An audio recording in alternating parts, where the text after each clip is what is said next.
Ng Panginoon, isang pagpaparang muli sa bawat isa na ang lagi nating naging pasalamatan ang Panginoon sa mga maraming bagay, mga kapatid, ang buhay, ang kalakasan, ang kaligtasan na hanggang sa ngayon ay namamalagi sa bawat isa, mga kapatid. Kaya isang pagpapala at karangalan muli na basa ng kanyang salita sapagkat ito ang nakakalugod sa Diyos na ang bulay-bulayin at ganapin ang kanyang mga salita, mga kapatid. Kaya ito hindi na bago sa 2 Peter chapter 3. Maraming beses na mayroon lang ako talagang gustong nabasa dito na naging maliwanag sa akin, lalo na tayo po ay naghahanda sa pagtakas. Salamat sa Diyos at may isang dako at pagpili sa maliit na kawan na ito, mga kapatid. Lahat ba ng bansa, lahat ba ng denominasyon o grupo, mga kapatid, ay may isang dako rin sila? Hindi ko alam, mga kapatid. Salamat sa Diyos at binigyan tayo ng isang dako. 3 chapter 1, 2 Peter chapter 3, sa mga sumusunod. Basahin ko lang, mga kapatid. Si Apostol Pedro ay sa mga pag-aaral ay pinagsabihan din o nakita rin niya ang mangyayari, mga kapatid. Ito nga ang ikalawang sulat, mga minamahal, na isinulat ko sa inyo. At sa dalawa ay ginising ko ang inyong tapat na pag-iisip sa pamagitan ng paalala sa inyo. Si Pastor Efren, palagi niyang sinasabi, nasa tamang pag-iisip ba kayo? Ayan, ginising ko ang inyong tapat na pag-iisip. Sana nga na nasa maganda at tamang kaisipan tayo, mga kapatid. Verse 2. Upang maalala ninyo ang mga salitang sinabi ng una ang mga banal na propeta at ang utos ng Panginoon na magligtas sa pamamagitan ng iyong mga apostol. Verse 3. Ito. Na malaman mo na ito na sa mga huling araw ay magsiparito ang manunuya na may pagtuya, na magsilakad ayon sa kanilang masamang kita. Sa bagay, nung bata ako, hindi ko narinig yung huling panahon. Ang palaging naririnig ko ay malapit na. Malapit na ang pagdating, malapit na. Pero yung huling panahon, parang hindi ganoon kadalas na maituro yan, mga kapatid. Pero sa ating panahon, alam niyo ba, anong senyales niyo sa mga huling panahon? Sa inyong pananampalataya, sa inyong pagmamasid, ano bang senyales niyo? Siguro, sabi ng Daniel ba yun, ang talino ng tao ay lalago? Ay, AI, alam niyo ba yung AI? Oo, tignan niyo yan, AI. Ngayon, start na ng campaign period ng mga national election. Ngayong araw na ito yata po, mga kapatid. Sigurado yan sa mga social media, may mga senador na magsasalita na dyan. Pero yung pala, AI application pala yun. Fake pala yun. Kaya, yun yung mga karunungan. Ano po bang sa huling panahon na naninibago na kayo ngayon na hindi nyo lubos maisip na gano'n na ang sitwasyon? Sa 2 Timothy, alam nyo ba ang pinaka-worst na sa sangkatauhan na ngayon, yung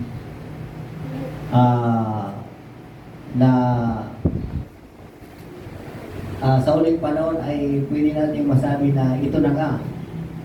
Sa 2 Timothy, alam niyo yun, marami. Yung mga pasaway na, yung mga anak natin.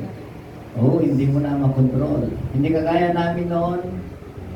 Ang hari noon, yung nanay at saka yung tatay. Pag sinabi ng nanay, sinabi ng tatay, wala kang magagawa. Pero ngayon, ang hari na yung mga anak ninyo. Mga anak natin.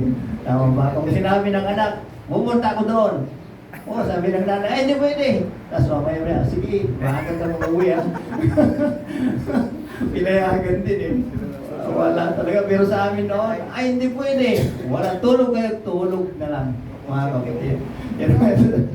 Kaya yun ang, wala na, mga kapatid. Mapayag din. Kaya yun. Dito, sa English kasi, may subukan mo sa English. Pansinin ko lang mga kapatid, knowing this verse that there shall come in the last days scoopers walking after their own lust. Alam nyo ba yung scoopers? Ang scoopers ay manlilito yan. Ambassador siya ng mga nililito niya yung salita ng Diyos. Mayroon pa sa iglesia na sa tingin nyo sabihin ng leader, ganito ang mangyayari, ganito ang panahon. Pero may narinig ba kayo ng mga kapatid na, ay hindi totoo yan, matagal pa yan, ganito. May narinig ba kayong gano'n? One may engage in mocking others to represent an opposing idea. Opposition. Sila, parang, hindi totoo yan, hindi kami naniniwala dyan. Sa synonym naman, yung harasser, inaharas niya yung kaisipan o yung isang bagay na hindi niya pinatutuhanan. Kaya, scoopers. Kaya mag-ingat tayo na kung alam natin ang salita ng Diyos, nalalaman natin, sasabihin, pwede nating rebukein, hindi naman ganyan ang sabi ng Biblia, mga kapatid. Tuloy natin. Scoopers. Sa Tagalog na lang, ng video. At magsasabi, saan naroon ang pangako ng kanyang pagparito? Yan o, mga kapatid. Sapagkat buhat ng araw na nangatulog ang mga magulang, ito yung mga patay na ay manatili ang lahat ng bagay na gaya ng kalagayan niya. Mula nang pasimulan ang paglalang. Tuloy. Sapagkat sadyang nililimot nila mayroong isang kalangitan mula ng unang panahon, ang isang lupaing inanyon at gitna ng tubig at pagitan ng salita ng Diyos. Verse 6. Nasa pamagitan din na yun sa liputan noon ay pinapawan ng tubig, ay napahamak. Ito yung kay panahon ni Noah, mga kapatid. Siguro, may mga taong hindi talaga naniniwala eh. May nabasa ako na sa mga atheist, kwento-kwento lang daw yung nangyari kay Noah. Pero sa atin, bilang nananampalataya, hindi kwento yun. Kaya pinaalala ni Apostol Pablo, ganun din, talagang may mangyayari na hinihintay natin, mga kapatid. Na nangyari na nung unang panahon pa, na hindi pa pinaniwalaan ng marami. Sa ratio, talagang kung ang ratio nila noon, ilan pa sila? 8. Ang ratio nila, 1 milyon, isang tao, di 8 milyon pa lang ang tao. No? Tayo, anong ratio na kaya natin? Di ba billion na pinag-usapan? Sa tingin nyo, anong ratio nyo? Baka 100 million yung isang ililigtas ng Panginoon. Hindi ko alam, mga kapatid. Verse 7. Ang tama. Ngunit ang sangkalangitan ngayon at ang lupa sa pamagitan ng ganitong salita ay iningatan talaga sa apoy na tinataan sa araw ng paghukom at paglipol sa mga masamang tao. Napansin niyo, mga kapatid, ano kaya? Isipin niyo, ano kaya kung aapoy yung buong sanlibutan? Di ka parang impyerno ang sitwasyon. Pero ito, tingnan nyo, pansinin nyo, sa huling talata, ang paglipol sa mga taong masama. Palakpak, mga mababait. Palakpak. Palakpak. Yung sama-sama lang, mga kapatid, ang lilipulin. Yung mga mababait, yung nananampalataya, ay hindi lilipulin. Kaya salamat sa Diyos at mayroon talagang pagliligtas. Hindi lahat ay susunugin, mga kapatid. Hindi lahat ay parurusahan. Si Panaya, mayroon din yan sa Isaiah. Si Panaya 1:15, Isaiah 24:6. Lilipulin sa si Panaya, hayop, lahat lilipulin. Pero may maiiwan. Ayun, ang paglipol sa mga taong masama, sa mga nanampalataya ay hindi po, mga kapatid. Kaya palakpakan natin ang Panginoon. May kaligtasan, mga kapatid. Yun yung asamin natin, verse 8. Datapot, huwag ninyong kalimutan, mga minamahal, ang isang bagay na ito, ang isang araw ng Panginoon ay katulad ng 1,000 taon. At ang 1,000 taon ay katulad ng isang araw. Verse 9, hindi mapagpaliban ng Panginoon tungkol sa kanyang pangako, na gaya ng pagpapaliban ipinalagay ng iba, kung kundi mapagpahinuhod sa inyo, na hindi niya ibig na sinuman ay mapahamak, kundi ang lahat ay makapagsisi. Kaya mapagpahinuhod sa inyo, na hindi niya ibig ang sinuman ay mapahamak. Alam nyo, sa pag-aaral at pakikinig, hindi man tayo nag-aaral. Sino bang nag-aaral sa inyo? Nagbabasa? Sino nagbabasa? Wala. Wala kahit isa.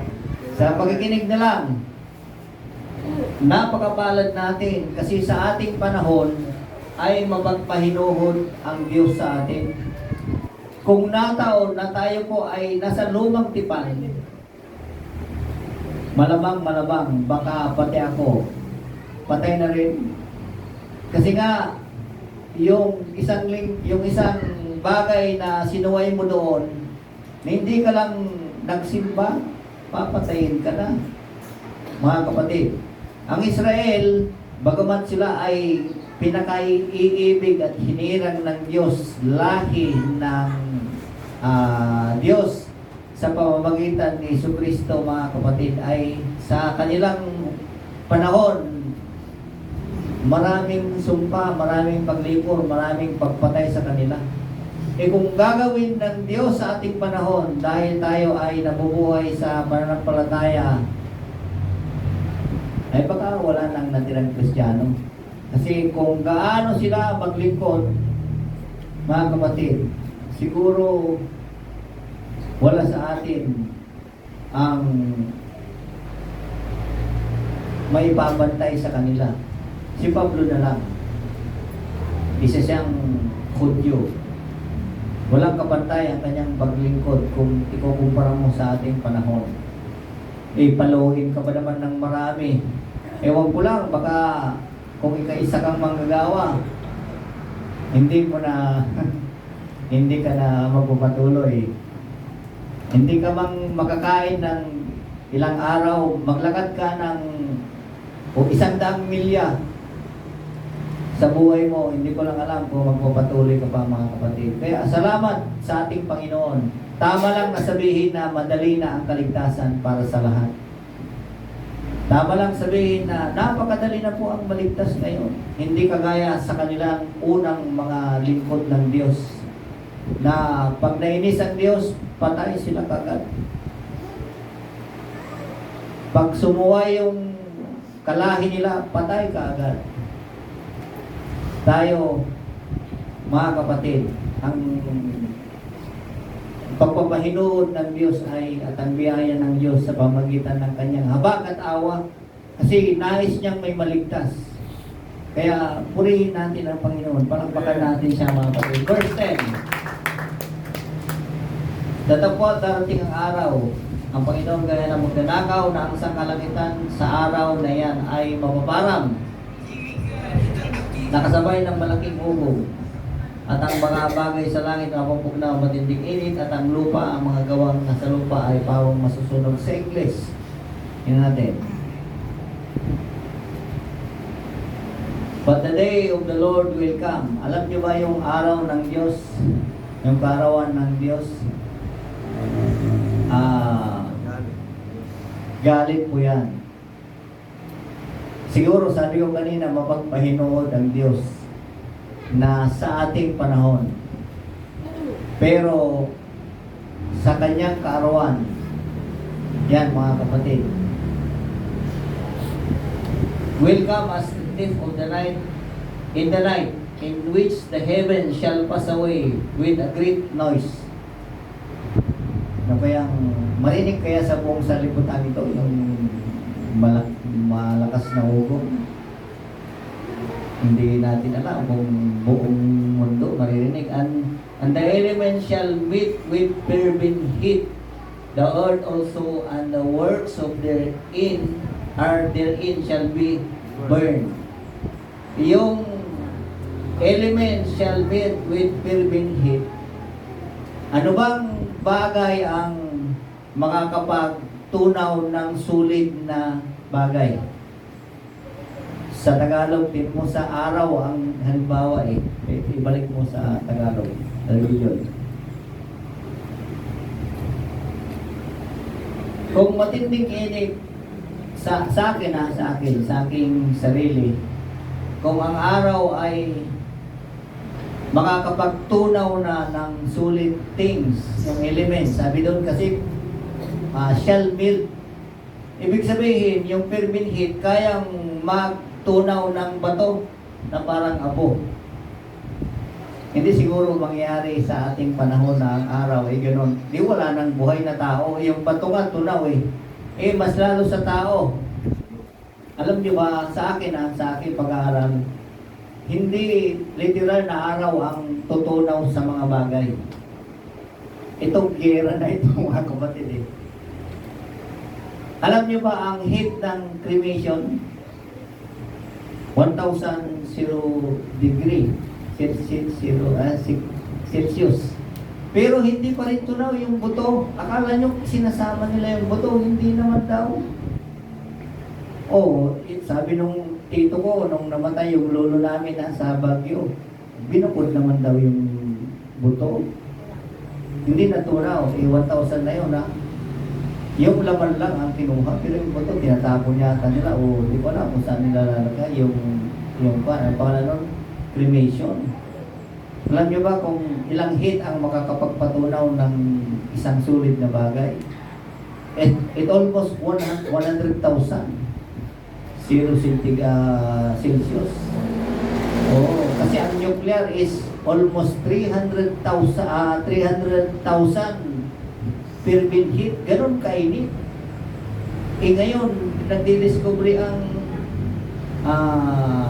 Russia ng almost 500 yata. Ultimo, bakal. Fervent heat, sabi doon mga kapatid. Noong unang panahon, ang pagkaintindi ko dito, yung araw, tutunawin yung lahat ng bagay. Tingnan nyo sa wildfire sa California. Hindi naman lahat talaga matutunaw yan. Kaya, dahil nga sa pagdating ng panahon, sa kaarawan ng Diyos, ay matinding gira yan, mga kapatid. At ang pinakalas na armaments ng isang bansa ay nuclear. Hindi naman nila papakawalan kaagad yan. Ang i-release lang nila yan, mga ground sa mga ballistic missile, pero huli na yun yung nuclear. At doon na matutunaw lahat ng klase ng matigas na bagay. Mga kapatid, shall melt. Yung melt, ibig sabihin, yung solid na bagay ay magiging abo, magiging liquid, mga kapatid. Ayan, sa matinding init. At ang lupa at ang gawang nasa lupa ay pawang masusunog. Sinong matitira ngayon? Hindi kaya yung isang dako. Palakpakan natin ang Panginoon, mga kapatid. May magliligtas ba ang Diyos? Ito, ay halos walang matira dyan, mga kapatid. Kaya matindi, mga kapatid. Ready ba kayo sa mga ganyan na mga kaarawan ng Diyos? Praise God. 11. Sandali na lang, mga kapatid. Yama, lahat ng mga bagay na ito ay mapupugnaw ganito. Ano nga ang anyo ng pagkatao ang narapat sa inyo? sa banal na pamumuhay at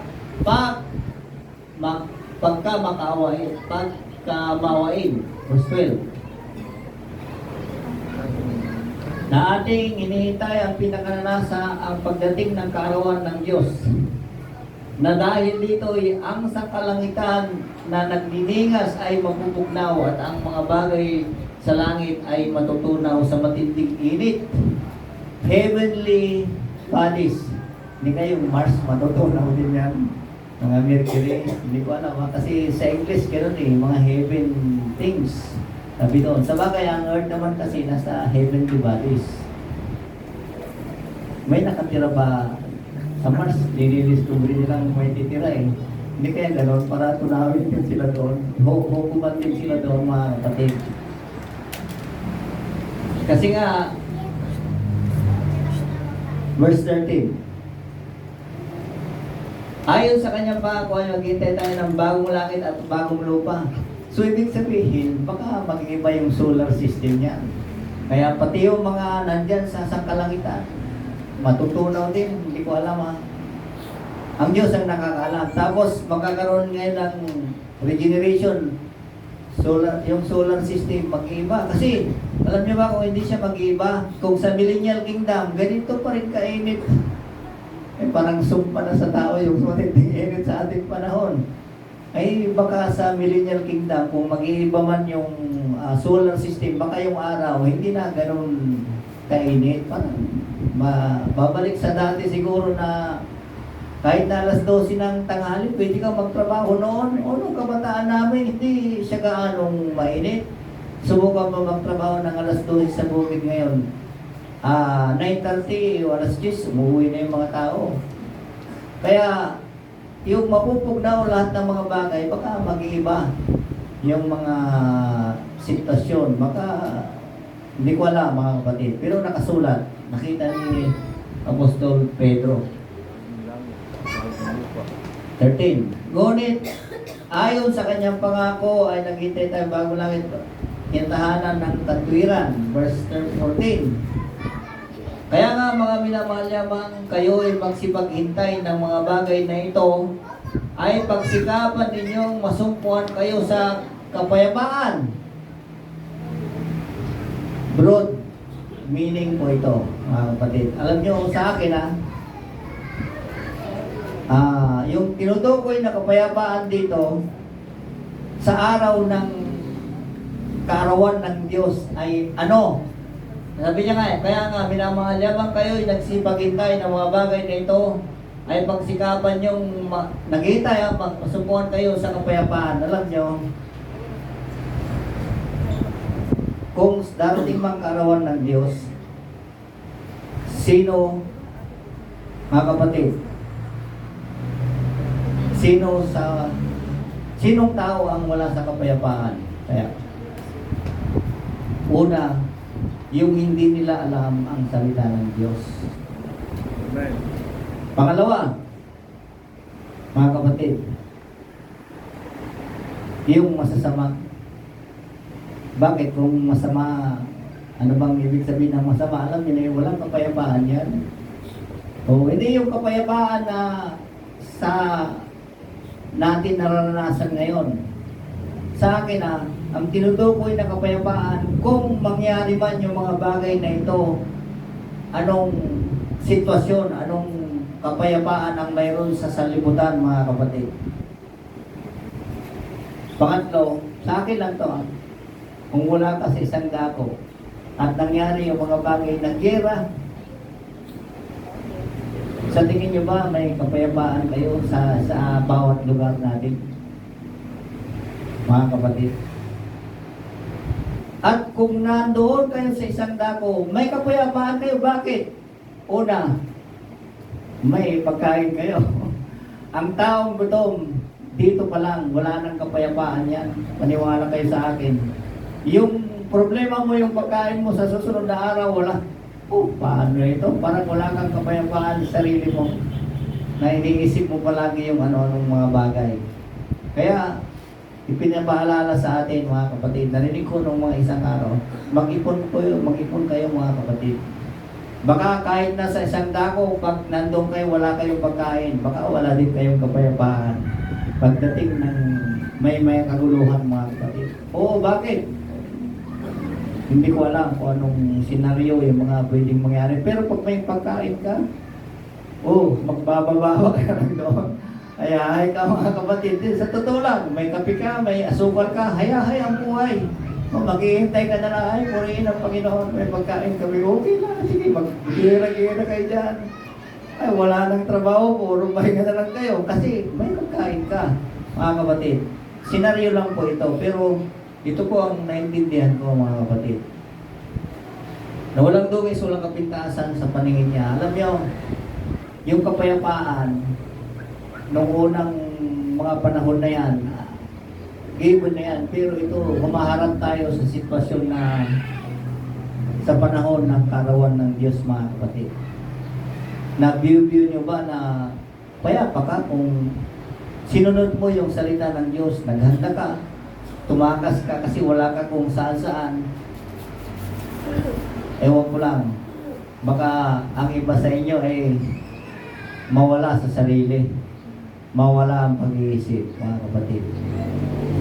Hindi pa naman ako, wala pa naman tayo sa state ng war. Hindi ko alam kung sino yung mga matatanda na nandoon sa state ng war. Kung ano yung pakiramdam, kung ano yung kaisipan, kung ano yung mga damdamin nila, kung ano yung sitwasyon nila.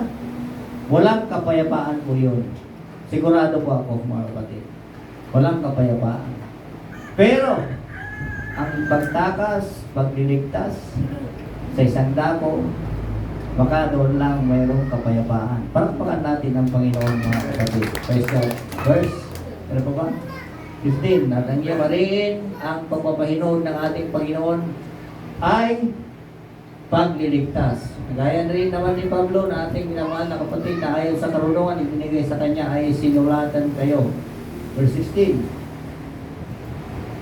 Ganyan din naman sa lahat ng kanyang mga sulat na doon sinalita ng ang mga bagay na ito na doon may ilang bagay na mahirap unawain na isinisinsay ng mga di nakaalam at ang mga walang tiyaga. Nagaya rin naman ang kanilang ginagawa sa ibang mga kasulatan. Sa ikapapahamak din nila. 17. Kaya nga mga minamahal, nalaman ninyo ang una ang mga bagay na ito ay nagsisipag-ingat kayo. Bagong maligaw kayo sa pamagitan ng kamalian ng masama, ay mga hulog kayo sa inyong sariling katyagaan. Verse 18. Yan pa ba? Natapos magsilago kayo sa biyaya at sa pagkakilala sa ating Panginoong tagapagligtas na si Jesucristo. Maraming denominasyon, maraming grupo, maraming relihiyon. Na tagapagligtas daw din nila ay si Jesucristo. Sana mayroon din silang isang dako para mailigtas din sila ni Jesucristo. Hindi ko alam, mga kapatid. Nasubukan niya nawa, kaluhati, ngayon magpakailaman siya nawa. Verse 19, wala na. Wala na. Purihin ang Panginoon, palapakan natin siya sa oras na. Ang talatang ito ay pagbabahayag para sa atin ng katunayan na patnubay ng Diyos. Amen. Kasi maraming mga nagsipaghintay pero nainip. Kumbaga sa kalagitnaan ng paglilingkod, yung kanilang hinihintay ay hindi naging matibay para sa kanila. Kaya nangyari, nawala sa paglilingkod, nawala sa pananampalataya, at hindi na kinapitan ang salita ng Diyos. Marami sa mga malampalataya ang umalis. Hindi nagsitibay dahil yung kanilang hinihintay ay hindi nila mahintay. Nainip sa paglilingkod. Kaya sabi nga kanina, saan ang pangako ng pagparito ng Panginoon. Kumbaga, tinutuya na nila ng salita ang Biblia ay hindi na ayon sa katotohanan. Eh wala namang nangyayari. Amen. Pero sa mga nagsisipaghintay ng may biyaya at pag-asa sa pananampalataya, ay naniniwala tayo sa kapanahunan ng kalooban ng Diyos. Ang ganda nga ng mga pagkapahayag, lalo na sa sila. Dahil ngayon, itong panahon natin ay nasa panahon tayo ng bagong ebanghelyo.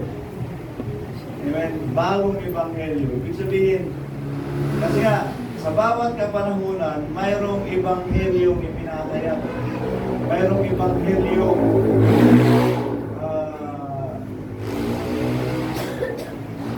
ipinapaliwanag. Amen. Kaya sa panahon natin, andito tayo sa bagong ebanghelyo. Amen.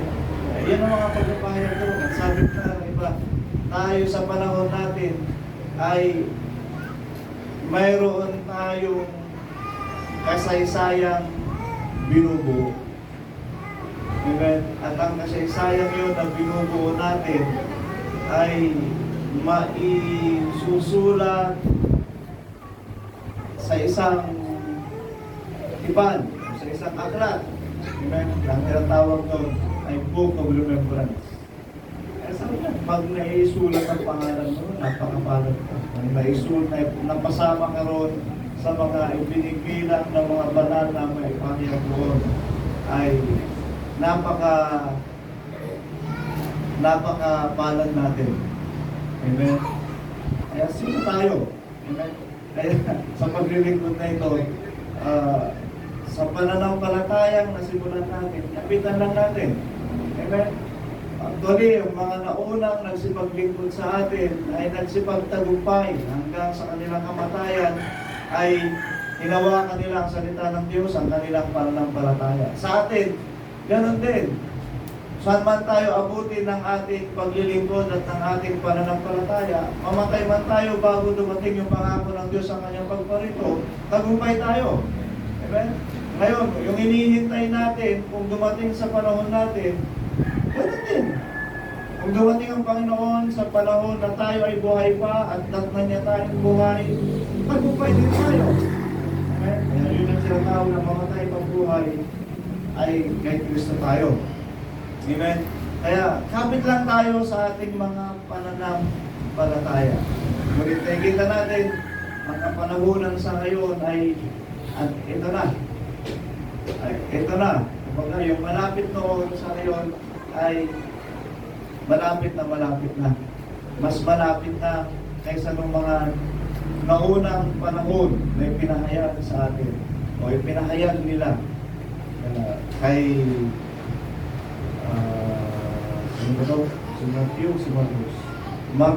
Matthew. Ipinahayag nila sa kanilang mga aklat, ay pinahayag ng ating Panginoong Kristo, ay pinahayag ni John the Baptist. Pinahayag niya na malapit na ang Panginoon. Ipinangaral niya na malapit na ang Panginoon. Kaya sinabi nga niya, ihanda natin ang daan ng Panginoon. So kung noon ipinahayag, malapit na. 1974, pinahayag nila si Sister Sinen, lahat ng mga mangangaral, ang Panginoon ay malapit na. Amen. Sa ngayon, ipinapahayag natin, mas malapit na sapagkat nakita natin ang mga katunayan na ito. Yung mga tanda na kaganapan ng lahat ng mga bagay. Mapalag niya tayo sapagkat bago dumating ang Panginoon, naturuan tayo na magsisi. Amen? Naturuan tayo na magsisi bago dumating ang ating Panginoon. Doon sa mga pahayag nito, sa Galatians chapter 3. Naturuan tayo ng salita ng Diyos, ng katuwiran upang ipamuhay natin ito. At maging karapat-dapat tayo na tumanggap ng pangako ng Diyos.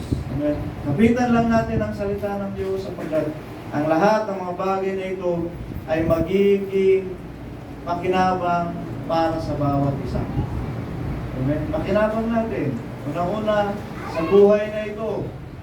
Amen? Sa buhay na ito, ipamuhay mo ang salita ng Diyos,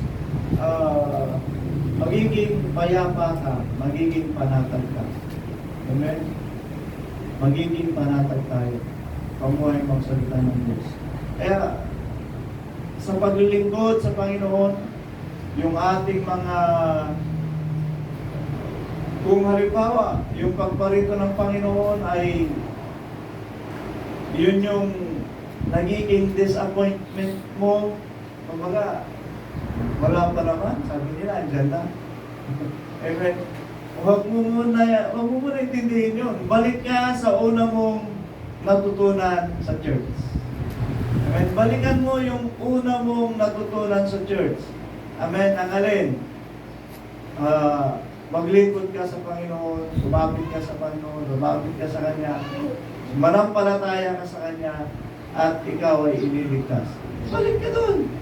Amen. Huwag mo muna, yung pagparito ng Panginoon, amen, ay nagiging, kasi nga,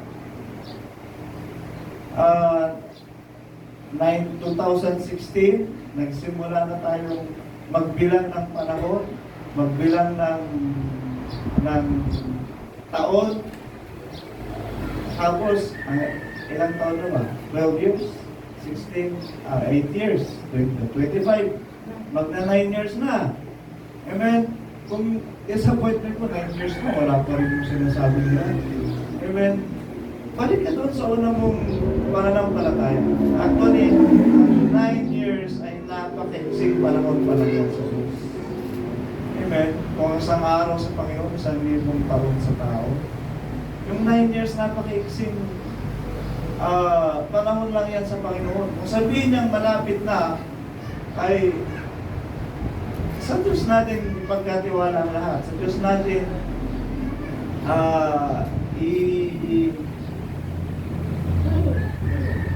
ipaubaya kailan talaga siya darating. At sa atin, magpatuloy tayo sa pananampalataya. At ang pag-asa natin na pagparito ng Panginoon, ay gawin nating inspirasyon, kagalakan, na madatnan tayo ng Diyos sa buhay. Amen? Ganun na lang maging inspirasyon natin. Pero hindi natin talaga alam ilang taon na lang ba. Amen? Ilang taon na lang ba. 5 years, 10 years, o ilang mga panahon pa natin. Amen? Pero yung kanina nga, yung 7, tingnan natin, verse 7, kasi mayroon tayong iuulay ng mga pagkakabayan. Ngunit ang sakalangitan ngayon at ang lupa sa pamagitan ng gayon ding salita ay iniingatan talaga sa apoy na itinataan sa araw ng paghuhukom at paglipol sa mga tao masama. Sa sanlibutan, mula noon hanggang sa mga panahong itinakda, iniingatan. Amen? Kung titignan natin, yan, mga nakarang panahon, yung init, hindi pa ganun kainit. Walang ganyang mga trahedya na nangyayari, gaya ng wildfire na yun sa LA. Hollywood, siguro. Hollywood. Sunod. Yung mga bahay doon, malalaki ha. Grabe. Doon yata yung may village na ano doon. Walang, di ko maano. Napakaganda yung mga bahay doon. Maganda. Hollywood ba naman? Iniingatan pa noon.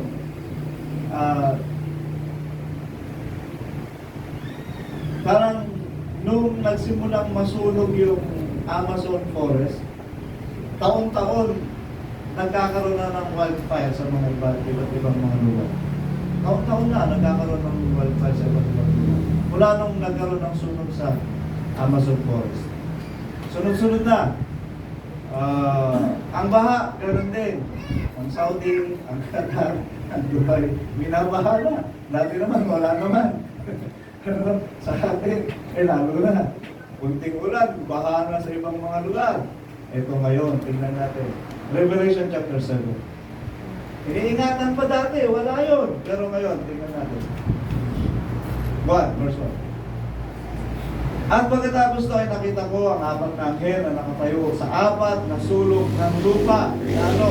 Na pinipigil ang apat na hangin ng lupa upang huwag umihip ang hangin sa lupa o sa dagat man o sa anumang punong kahoy.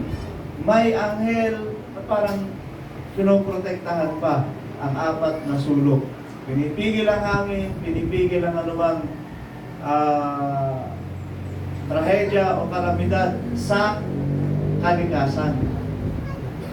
Ay, welfare, kalikasan yan. Ang baha, kalikasan yan. Di ba? Nakikita niyo mga kapatid, may pumipigil pa noon. May pumipigil pa.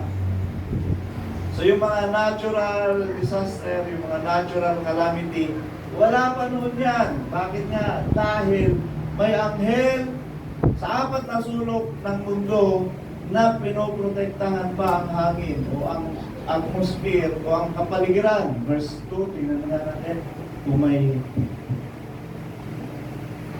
Ayan. At nakita ko ang ibang anghel na umakyat mula sa sikatan ng araw na taglay ang tatak ng Diyos na buhay at siya'y sumigaw ng tinig na malakas sa apat na anghel na pinagkalooban, may pahamak ang lupa at ang dagat. Paano siya pinagkalubang may pahamak ang lupa at ang dagat?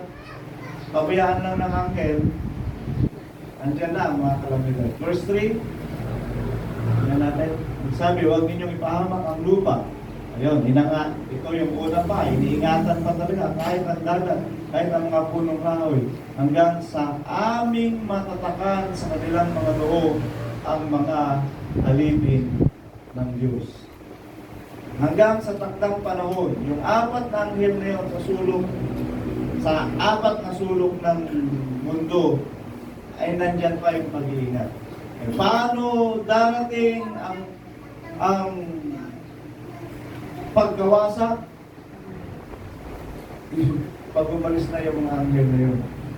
Hindi naman bigla ang mawawasak. Wala nang pipigil sa sunog. Wala nang pipigil sa mga baha. Wala nang pipigil sa ulan. Wala nang pipigil sa bagyo. Amen? Kaya ayan na, nangyayari mga bagay na ito. So, hanggang sa matatakan yung mga alipin ng Diyos. Amen. Kabilang ba kayo sa alipin ng Diyos? Amen. Kayo kaya yung hinihintay na matatakan? Mahirap nang arihin sa ating sarili. Ang mahalaga, magpatuloy na lang tayo. Ikaw yan o hindi. Amen. Ang mahalaga, magpatuloy na sa paglilingkod. Amen. Sikapin natin magtagumpay. Verse 4, na natin kung may kaugnayan pa. Narinig ko ang bilang mga nagpakal sa sangga na 4,000 nagpatakal sa bawat angkan ng mga anak ni Israel. Ito na yun. Hiwaga ng bilang ng mga tao na pinatnubayan at nilingap ng Diyos. Amen. Ang gusto ko yung pasage dito na dati ang sanlibutan ay under protection. Amen? Under protection. Ngayon, nakafocus na lang sa isa. Nakafocus na lang sa isa. Eh wala na eh. Wala nang protection. Sunog, simula, dire-diretso na. Taon-taon, meron na. Ang baha, ganun din. Wala nang pinipili kung saan mang lugar. Amen? Pag dumaan ang hangin, ang bagyo, kung saan umulan, wala nang proteksyon. Dumadaloy, bumaba, mud flow, mudslide, saan, landslide. Wala na. Parang yung anghel na sinabihan ingatan ng lupa, wala na. Parang umalis na. Ito ay magaganap upang, sabi nyo sa nabasa natin kanina, upang ang sanlibutan ngayon ay itatalaga sa paghuhukom. Again, sa paghuhukom. Paghuhukom ay kung saan ang galit ng Diyos ay darating at huhukuman niya ang lahat ng mga masasama. Sa mga mahuhukumin, hindi pa naman. Kaya sabi ng Zephaniah chapter 2 verse 3, hanapan ninyo ang Panginoon, inyong lahat ng mga maamo sa lupa na nagsigawa ng ayon sa kanyang kahatulan. Hanapin ninyo ang katuwiran, hanapin ninyo ang kamuan, kay pala ay malilingit kayo sa kaarawan ng galit ng Diyos. Amen? Nasumpungan na natin ang Panginoon. Ngayon, patuloy nating alamin kung ano ang kalooban ng Diyos, kung ano ang gagawin ng Diyos, kung ano ang kasi nga, patuloy natin inaalam ano ang mga kamangha-manghapang gagawin ng Diyos sa atin.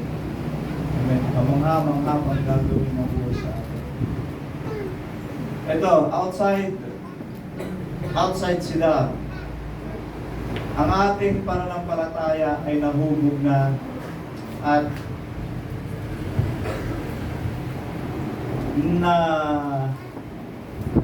napatunayan na natin. Amen. Outside sila. Ang ating pananampalataya nahubog na at napatunayan na natin. Amen. Kaya tayo matibay, kaya nandito pa rin tayo.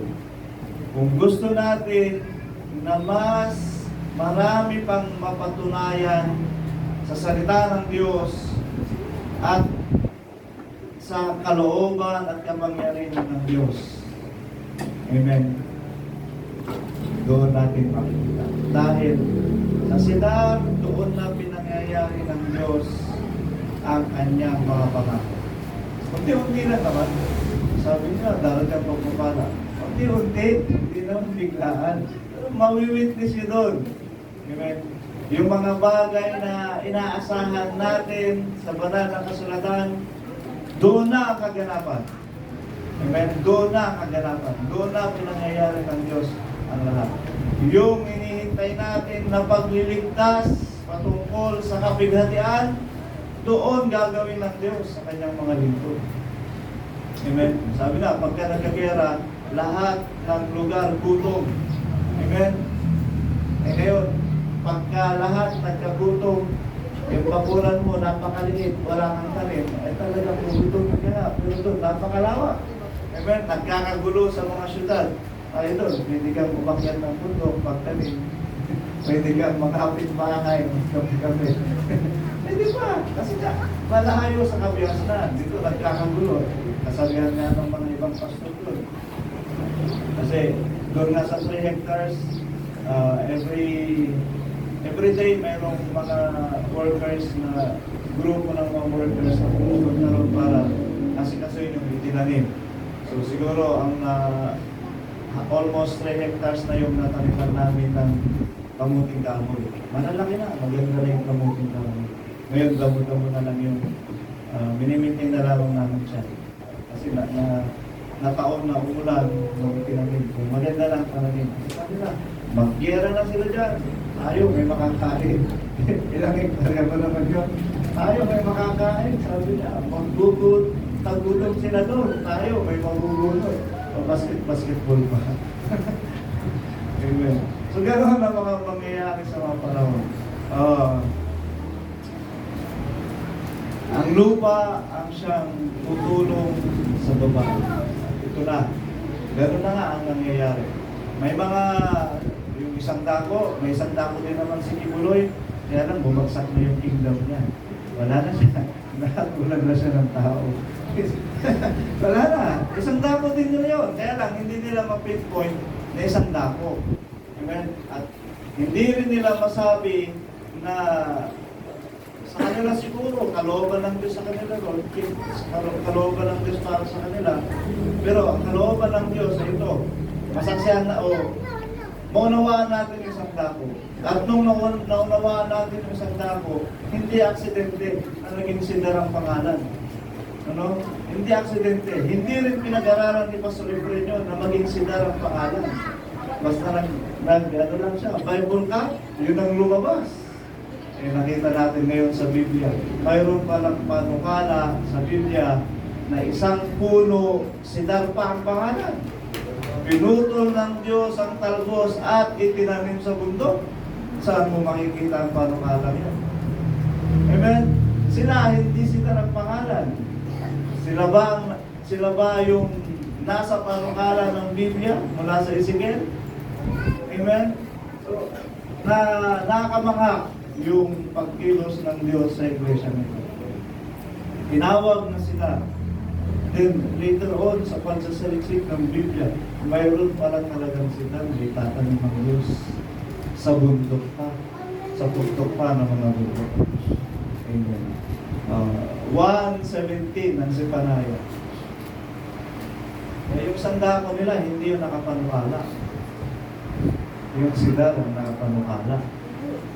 At aking dadalhan ang kahapisan ng mga tao at sila'y magsisilakan ng parang mga bulag sapagkat sila'y nangangkasala laban sa Panginoon. At ang kanilang dugo ay mabububo na parang alabok at ang kanilang katawan ay parang dumi. Amen? Yun nga, ang kanilang dugo ay mabububo na parang alabok. Pupog daw sila lahat. 18. Kahit ang kanilang pilak o ang kanilang gintuman ay hindi makapagliligtas sa kanila sa kaarawan ng kapuusan ng Panginoon. Kundi ang buong lupain ay masusuko sa pamamagitan ng apoy ng kanyang paninibugho sapagkat wawakasan niya. Oo, isang kakilakilabot na wakas nilang lahat na nagsisitahan sa lupain. Silang lahat. Amen? Bakit? Yung anghel na nagbabantay, pinupusan na ng Diyos. Pag pinabantay niya, hayaan niya na sila. Kanino niya ngayon ipinabantay? Doon sa mga maamo, yung binasa natin kanina, 2:3 ng Zephaniah. Pero tapos ang Diyos. Ay, ito pa, 2:3 ng Zephaniah. At saka yung binasa natin kanina, 34:29 ng Ezekiel.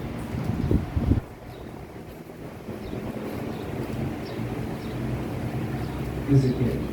Ayan na lang. At aking pagkakaluban sila ng mga pananim na ikababantog at sila'y hindi na mangalilipon pa ng kagutom sa lupain. Walang gutom.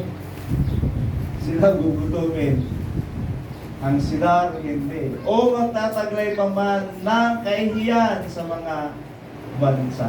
Hindi tayo ipapahiya ng Diyos. Amen. Bakit? Susuguin niya yung kanyang anghel. Yun ang bantayan mo. Tama ba? Paano ka malilingid sa mga gera na yan? Paano ka malilingid o paano tayo ibubukod ng Diyos na hindi tayo maapektuhan ng nuklear? Paano tayo ililigtas ng Diyos sa nuklear? Siyempre,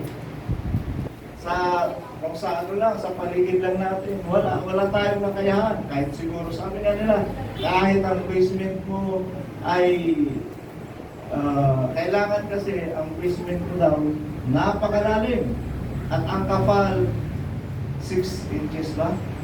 Ang wall para hindi ka maapektuhan ng nuklear. Napakalalim at 6 inches na wall ang kinakailangan mong i-build para hindi ka maapektuhan ng nuklear. Hindi naman gano'n ang basement natin doon. Ano ang hinihintay natin? Pagliligtas ng Panginoon. Susubuhin niyo ang anghel niya. Doon ka na pumunta. Protektahan mo sila. Amen ba? Wala imposible sa Diyos pagkapangyarihan na niya. At suluin na niya yung kanyang mga anak. So ito ang ating pag-asa sa pananampalatayang ito. Kaya yung ebanghelyong ito na ginagawa ng Diyos sa atin, ito ang maipapangaral at maipapahayaw sa mga susunod na henerasyon. Amen. Napakarami. Napag-uugnay-ugnay natin ang lahat ng ito dahil sa salita ng Diyos. Amen. At ipinapaunawa ang Espiritu ng Panginoon kung ano ang mga susunod na mangyayari dahil nakikita natin through the Word of God yung mga panukala, mga prophecy mula sa mga propeta at sa kanyang mga Amen. Purihin ng Diyos. Pagpakababa tayo sa Panginoon at tayo Salamat sa mga biyayang itong bigay ng Diyos. Pwede natin ang puso ko hindi nag-Diyos. Amen. Hallelujah. Yes, Lord. Kami, Panginoon, ay umaharap sa iyo, Diyos, na may pagpapababa. Hallelujah.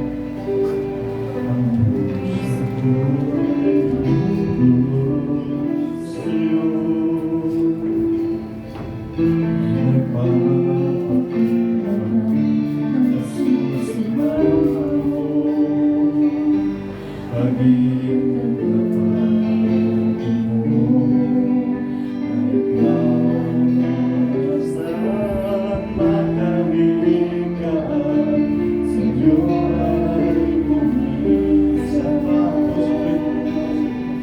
Panginoon, ang Diyos sa mga pangyarihan sa lahat, sa oras na ito, ang aming pagtulog sa iyo, ng aming mga sarili.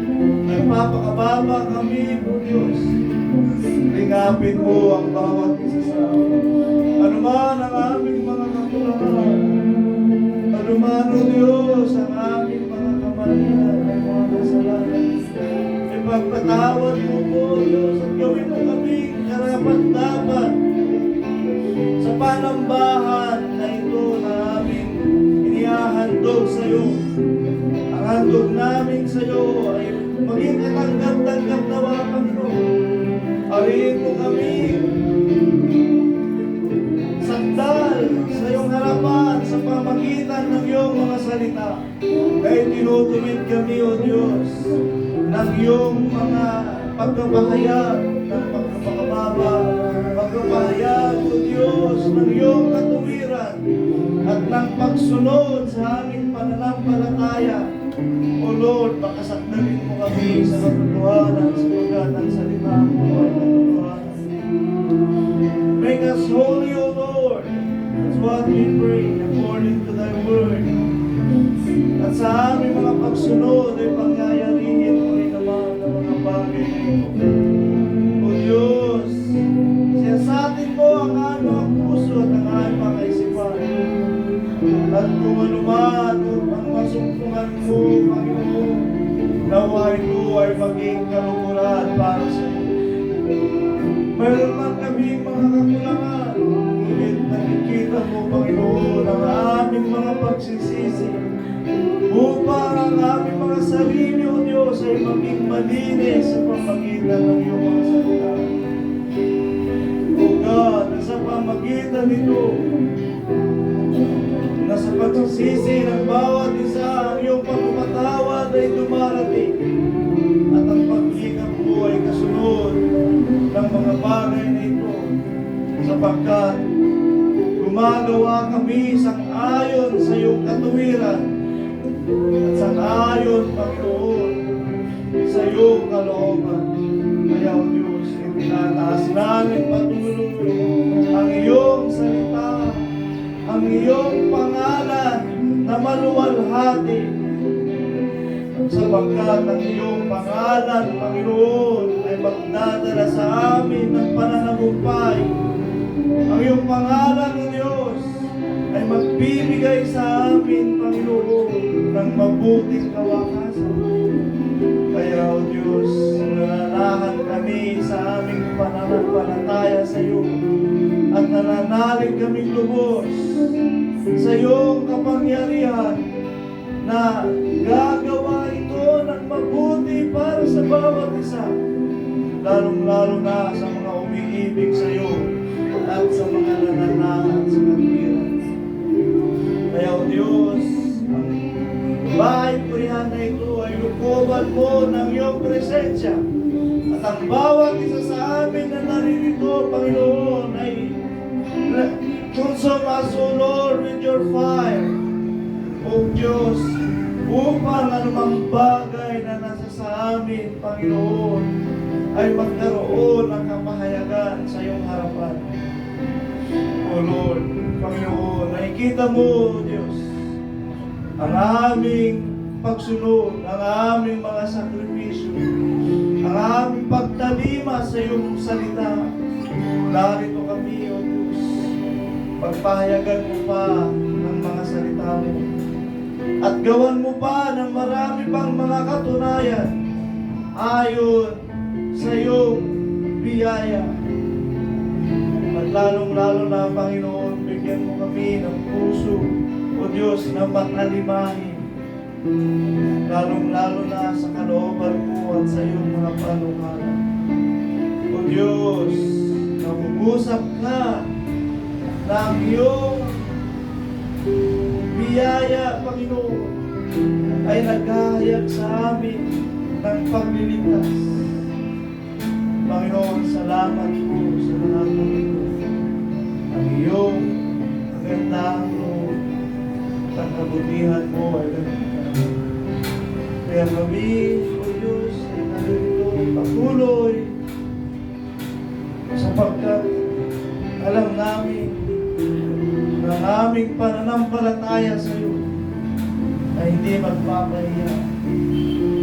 Ang aming pagkilala sa iyo ay patuloy pang magbubunga ng pagkaunawa at ng karunungan. Salamat po, Diyos, sa mga bagay nito. Ay patuloy namin inilalaga, O Diyos, ang aming sarili sa iyo. Ay pinagkakatiwala namin ang lahat ng ito. Pagkat ikaw ang Diyos na tumawag at pumili sa amin. Diyos ka na kumikilos sa bawat isa. At narito, Panginoon, ang iyong mga anak. Salamat po, Diyos, sa pagtawag at sa pagbigyan natin ito. Iyayaan mo patuloy ang kaluluwang ito na palatagan, kapayapaan, at kabanalan ayon sa iyong katuwiran. Salamat po, Diyos. Sa pangalan ni Jesus. Sa pangalan ni Jesus. Amen and amen. Amen. Praise the Lord. Praise the Lord. Amen. Amen. Praise the Lord. Kaya po sa pagpapatuloy ng gawain,